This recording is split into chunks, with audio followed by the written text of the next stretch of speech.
ખેરાલુ તાલુકાના લીંબડી ગામમાં વેરાઈ માતાજીના નવીન મંદિરનો મૂર્તિનો પ્રાણ પ્રતિષ્ઠા મહોત્સવ 10મી એપ્રિલથી 2 દિવસ શરૂ.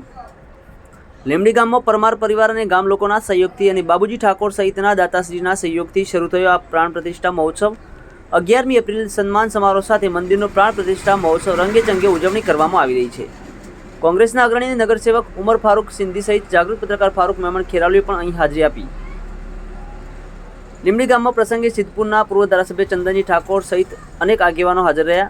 કોંગ્રેસના અગ્રણી મુકેશભાઈ દેસાઈ સહિત મોહબ્બતસિંહ ચૌહાણ સતલાસના સહિત ખેરાલુ તાલુકાના કોંગ્રેસ પ્રમુખ રણજીતસિંહ પરમાર પણ હાજર રહ્યા.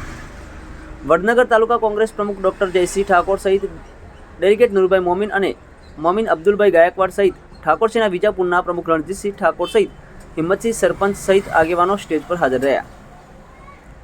લીંબડી ગ્રામજનો દ્વારા આગેવાનોનું સન્માન અને માન કરવામાં આવી. જાગૃત પત્રકાર ફારૂક મેમણ ખેરાલુનું પણ ફુલહાર પહેરાવી શાલ ઉડાડી સન્માન કરવામાં આવ્યું.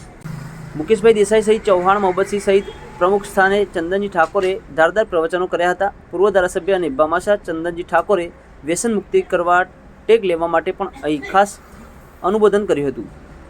મુકેશભાઈ દેસાઈએ લીંબડી ગામમાં કોઈ મોટી તાસીર ગણાવીને જામરાના દર્દીઓને ગુરુ મહારાજના નામથી ગામનો કોઈ પણ વ્યક્તિ દોરો આપે તો મટી જવાની વાત યાદ કરાવી સમગ્ર ગામને બિરદાવ્યું હતું. મોહબ્બતસિંહ ચૌહાણે પણ દરેકને ધાર્મિક વિધિનું મહત્વ સમજાવ્યું હતું.